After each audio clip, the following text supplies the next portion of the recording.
everybody, this is Hammer Striker here. Today I've got a Ruger LCP Custom on the table. One of our local viewers lent us this gun. This is the gun that kind of came between the LCP and the LCP2. This gun's been discontinued, but some of the features go kind of predecessor to the LCP2. A couple of things about this that make it unique is really focusing on the trigger. It's got this aluminum trigger, it's a little bit wider, and it has a lighter trigger pull. So let me pick the thing up, show you that it's unloaded, which it is, and go ahead and do the review. The big claim to fame for this gun is that it is small, it is light, it pretty much fits right in the palm of my hand. The LCP Custom also has a photoluminescent front sight and dovetail rear sight, and you probably can tell right now that it's not really doing much luminescing. This photoluminescent sight is actually very difficult to see, and what we found when we had it at the range is the sight's pretty much just turned black and blended into the background of the target.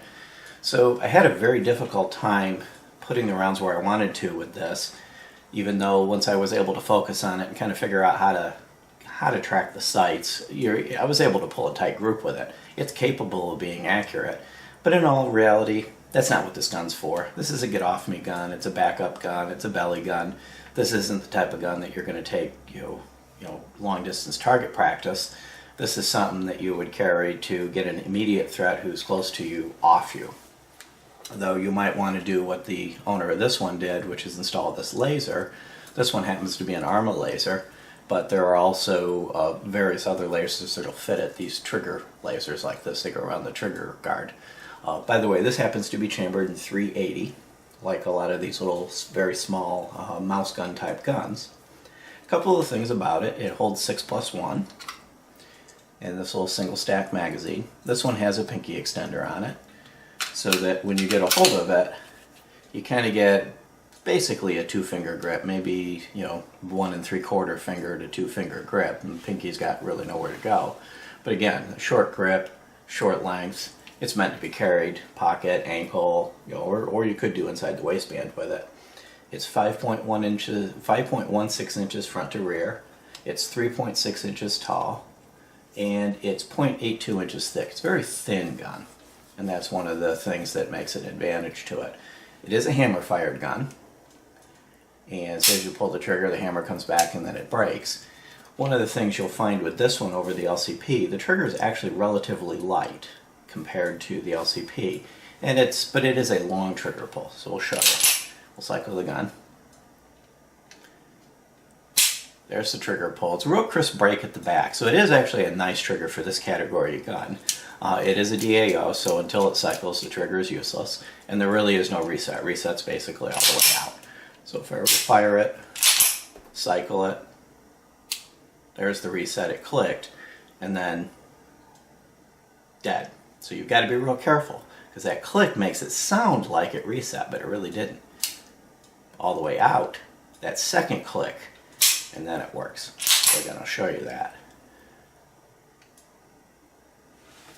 There's that first click, but it isn't until you go all the way out to that second click that it actually works.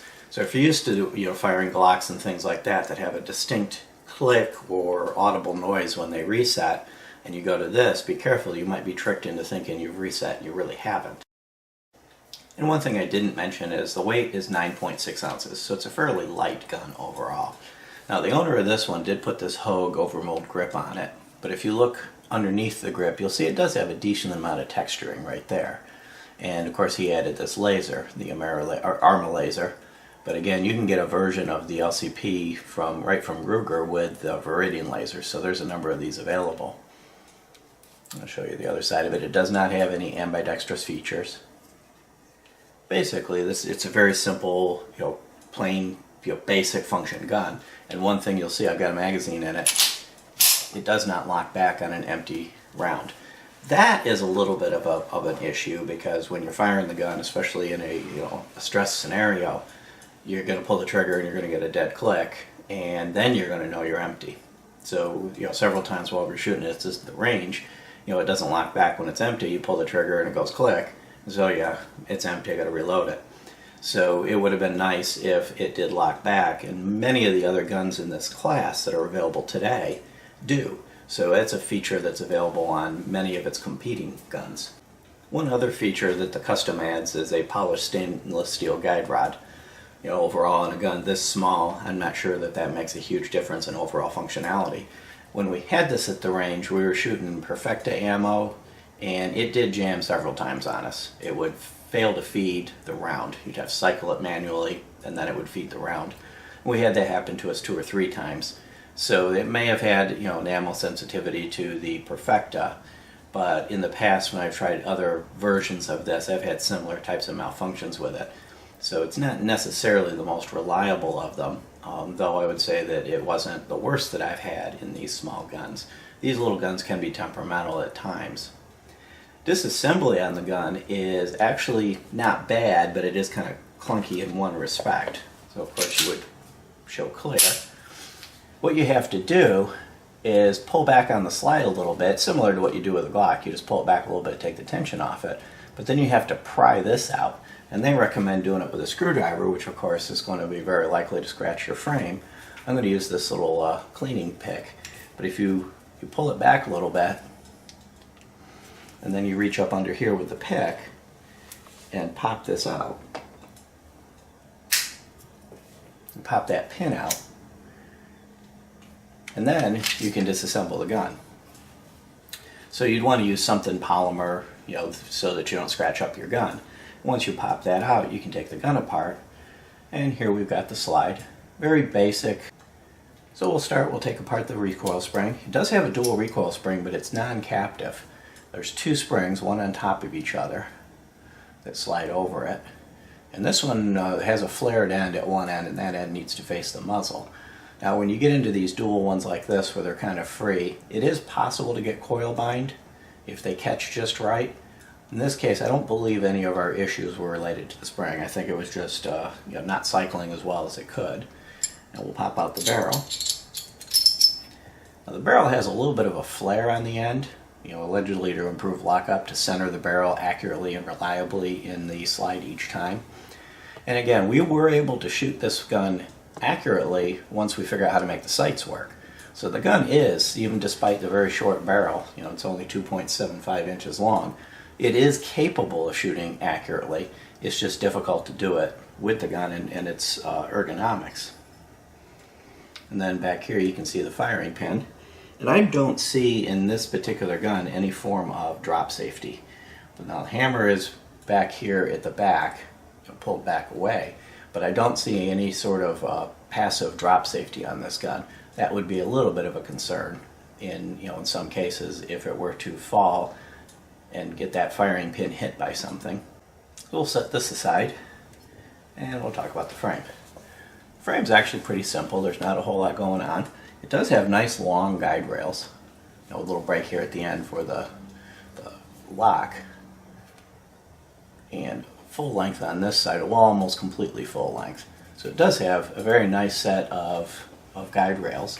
And, you know, theoretically these are, you know, fairly durable, long-lasting guns. They do hold up well over time, and you know, it's well machined, smooth. So let's go ahead and put it back together, which is not all that difficult. Drop the barrel in, drop the recoil spring in again, making sure you have that flare at the front,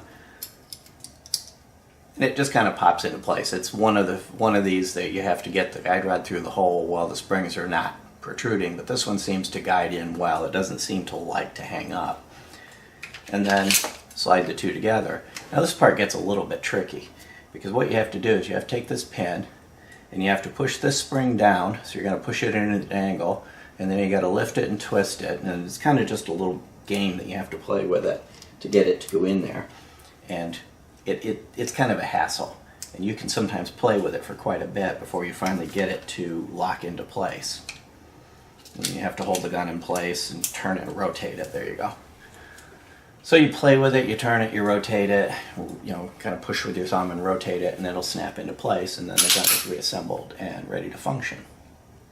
Now, one of the other things we encountered with this is an ergonomics thing. It is so small that it's very difficult to get your finger on the trigger where it belongs, you end up sometimes with a little bit more finger protruding just because of the short length of pull. And then when you've got to hold it with another hand, depending on where you got your thumb or your other finger, your trigger finger, your thumb, or this finger here tend to meet each other. And they do it while it's recoiling. So you have a tendency to poke and claw and prod yourself with it. What I ended up finding is this gun is actually easier to shoot with one hand without this hand in the way to get snagged by the trigger finger. It's just not an easy gun to shoot comfortably. It's not the type of thing you're going to take for a family day at the range. This is the type of thing that you shoot it when you've got to. You shoot it enough to practice to know what you're to be good with it, but it's not a fun day out type of gun. Now from a size comparison, I've got a couple other guns here that I'll show you. I've got a Car P380. Now, let's for the sake of this discussion, say this was a CW380. It's almost identically the same gun from a functional standpoint, but the CW380 is in the same price range as the Ruger and the high twos, low threes. The P380 is significantly more expensive, but other than some refined features, it's the same gun. And you'll see that the P380 fits in the palm of my hand, the Ruger fits in the palm of my hand, and I'll set them side by side. The Ruger is actually bigger. A P380 can hide behind it. I'll bring it around, and you'll see that if you go beaver tail to beaver tail, the P380 is shorter, and it's roughly the same height, pretty close to the same height. This gun's actually quite a bit fun to shoot. It's a very pleasant to shoot gun. It's easy to fire it. It's got very easy to see clear sights, get them lined up. So for the CW380, which again would be very similar to this in a similar price range, you can actually get a gun that's this small that's actually fun to shoot. And then if you're willing to go just a hair bigger, you've got the Glock 42, which is a little bit bigger. If I put the Ruger next to it, beaver tail to beaver tail, the Ruger's probably about an inch shorter, and it's a little bit shorter height-wise, not a lot. But the Glock is also very comfortable to shoot. It's easy to shoot well. It's got very clear, bright sights. So from a size comparison, it's a little bit smaller than the other two. Well, actually a little bit bigger than the Car. But it's significantly less fun to shoot and less pleasant to shoot than either of them. And the sights are nowhere near as good. So these tend to, MSRP is about $260. The Glocks are actually quite a bit more expensive than that. They tend to retail, MSRP is in the 400s, and a CW380 has an MSRP, right around $299, $300-ish, that territory. So there is competition in that field, and the days of needing to compromise, aren't necessarily there anymore.